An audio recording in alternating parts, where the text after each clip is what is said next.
Hello and welcome back to Naturally Ellie.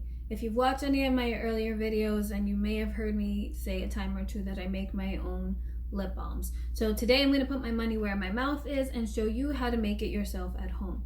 Now, to get the ingredients that you need, it may be a little costly in the beginning, but once you have the products, you'll be able to make multiple batches and you'll get more than your money's worth out of the products. So the first ingredient I'm going to use today is shea butter.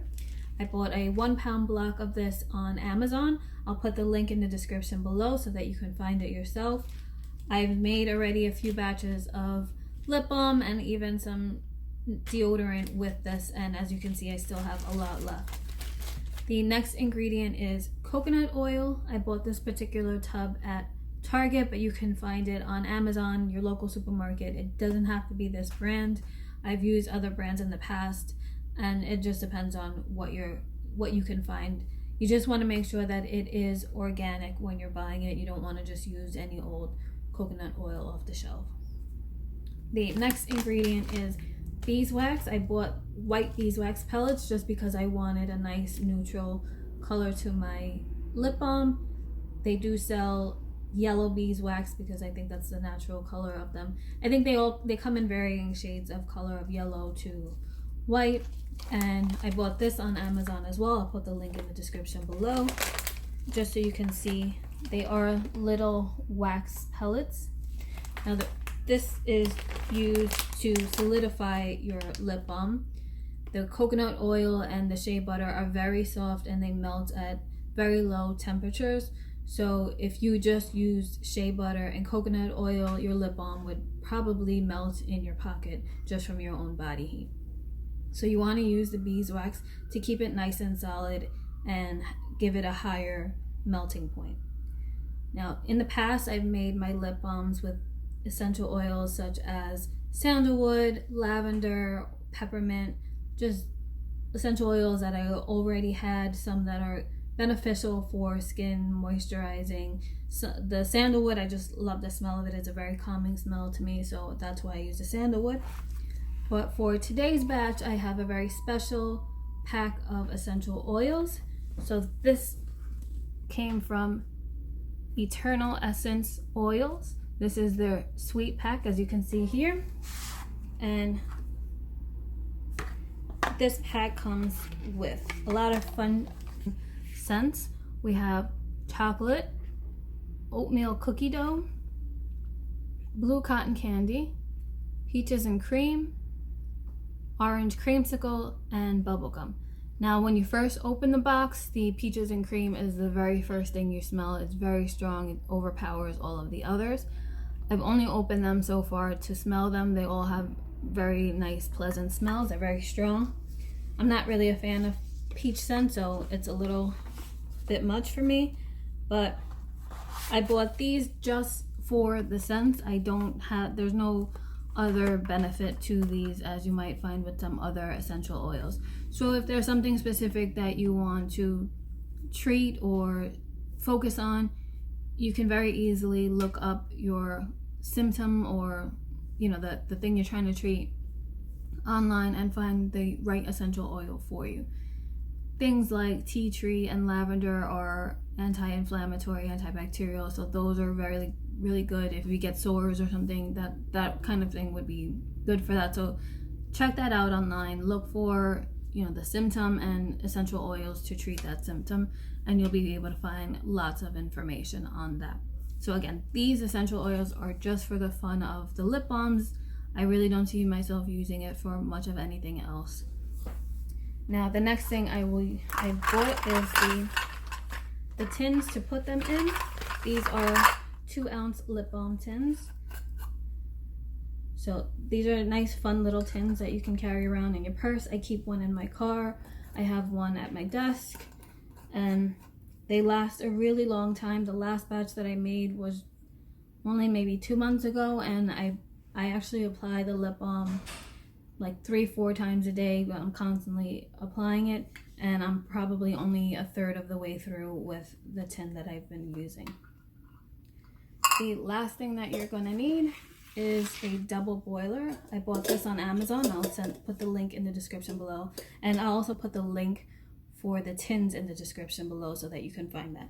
So now the double boiler I got as a 3-piece on Amazon. It comes with a little ladle. I think it was like 13-14 bucks. Not very expensive, but you don't need to have a double boiler to do this. If you don't have a double boiler, you can get a small pot and a glass bowl that has enough of a lip to sit on top of the pot, or that's bigger than the pot, so at least the bottom can touch the water and you can use it as a double boiler. If you don't have that, you can even use a microwave safe dish and use your microwave. But you want to be very careful when using the microwave that you don't burn the oils, because it's, you know, you're not watching it melt in front of your eyes when you're sticking it in there. So you want to put it in for small bursts of time at a time. So what you want to be mindful of when you are prepping your double boiler is that you want to fill the water about halfway, so that once you put the bowl or the top pot on, it sits nice and flat on top of the bottom portion. So I'm going to fill this with water now.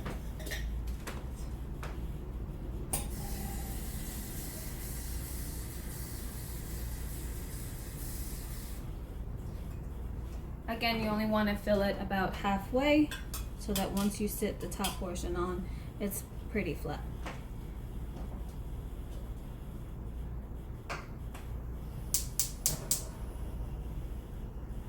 So I'm putting the water on to boil now. What you want to keep in mind before you start putting the ingredients in there to melt is that each of your ingredients has a different melting point. So the coconut has the lowest melting point. It won't melt the fastest, so that's the last thing that you want to put into your double boiler, your pot, whatever you're using. That's the last ingredient you want to put in. You want to start with both the shea butter and the beeswax together. The reason you're doing them together is that once the shea butter melts, it'll help bring the beeswax down to its melting point faster. If you just put the beeswax pellets in there on their own, you're going to be there for a very long time waiting for them to reach their boiling point or their melting point.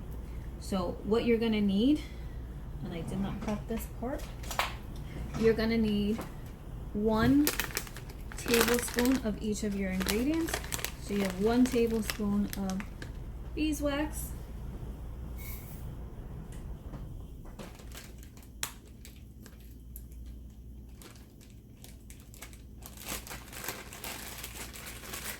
and the shea butter comes wrapped in another piece of plastic inside of that little baggie.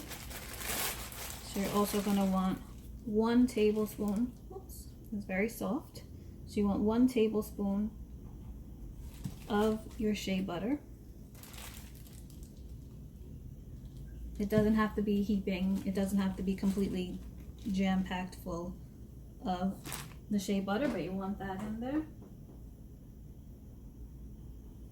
So to help you put it in, I use my little ladle. You can use a separate spoon, whatever you want.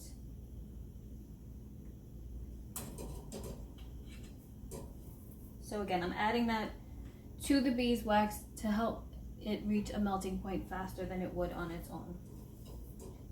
I'm just going to turn the fire down to a medium heat at this point because I can feel the heat on the smoke rising.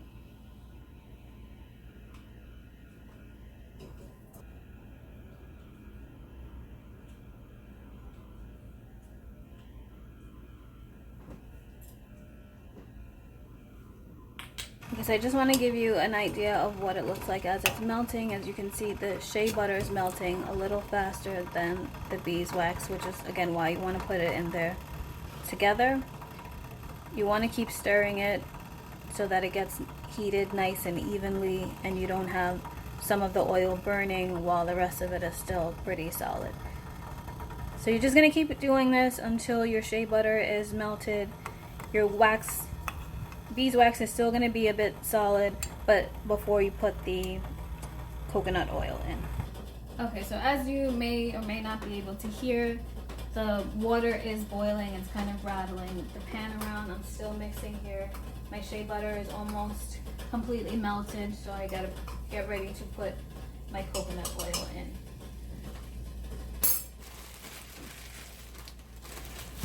And you only want also a tablespoon of coconut oil. I'm going to get a different measuring spoon. Okay, so this is another 1 tablespoon measuring spoon. This is kind of half melted, so it's a little difficult to scoop up. Again, doesn't need to be heaping, doesn't need to be crazy. 1 tablespoon of coconut oil. And at this point right now, my shea butter is completely melted, and I have teeny tiny little specks of the beeswax left to melt. So perfect time to add in the coconut oil. So now that the coconut oil is in there, you want to keep stirring it until that is melted as well. And while I'm waiting on that, I'm going to set up my tin. Now this recipe will make 2 of these 2-ounce tins. So let's get both of them set up.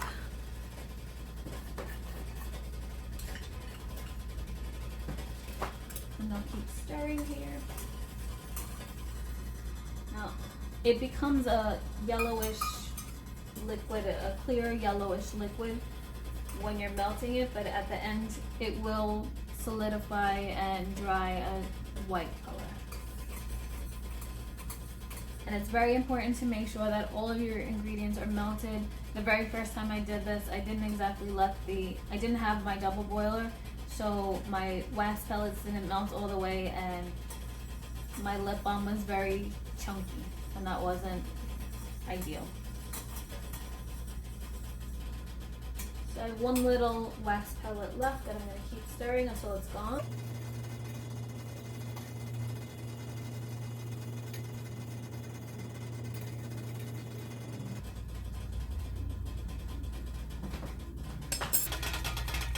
Okay, so as you can see, my mixture is nice and melted, and it's a nice clear color, so I'm going to turn off the heat now. Okay, so now that I've turned off the heat, you want to be careful when taking the top portion off the double boiler or your glass bowl off, because it's going to be very hot and you don't want to drip the boiling water anywhere. So what I'm going to do now is I'm going to pour this into my tins.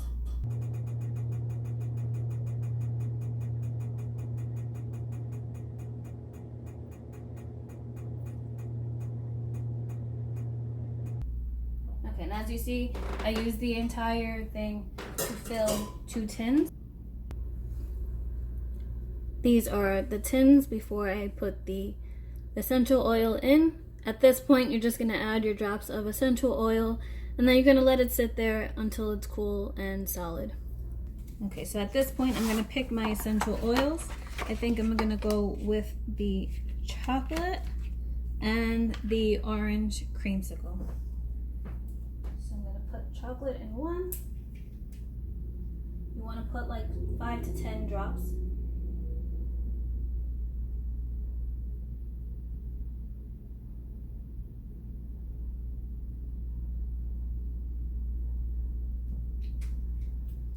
Okay, so that's the chocolate, and I'm going to add the orange creamsicle to the other one. Again, only 5 to 10 drops. And this is making me want to eat an orange creamsicle, which I no longer will on the keto diet, but it's very, very good smell. Okay, so again, at this point, you just want to let your lip balm sit until they cool off, and as they cool, they will solidify and become a nice solid white color. You can put it in the fridge if you want to speed it up. I just tend to let them sit on the counter until they're cool. And just to give you an idea, this is the lip balm that I have been using for a while, so you can see this is the color that it will turn into once it's solidified. So I will come back in a little bit once the other ones have cooled enough and show you exactly what those 2 look like. And while I'm waiting for them to cool, I like to write the flavor or the scent of the essential oil that I use on the lid, just so that as a quick and easy reference, when I want to grab one, I know which one I'm grabbing. So all I do is use a Sharpie and write that on the top. So I have my Sharpie, and I'm going to write the names or the scents on the lids.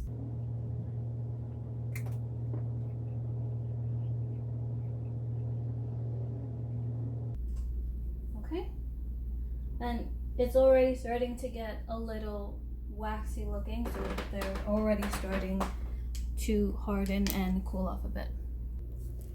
So you can see for yourself, they're already starting to cool and the edges are getting a whiter color, so they're gonna look like the other one that I showed you once they're nice and cool. And you can see they're also pretty full. The orange creamsicle has a little more of the lip balm base in there than the chocolate one does, but you get 2 decent sized portions out of that one batch of lip balm base. Okay guys, so as you could see, that's very simple and easy. It takes about 5 to 10 minutes to get everything together, melt your oils and put them in the tin. Again, it'll take maybe half an hour to an hour for them to cool and be ready to use. So let me know if you follow this recipe. I will put the steps in the description below so that you can follow along. And please let me know your feedback. If you make it, let me know how you like it. Let me know what essential oils you've chosen to use. Thanks for joining, and I will see you again next time. And don't forget to like and subscribe if you enjoyed this video. Bye.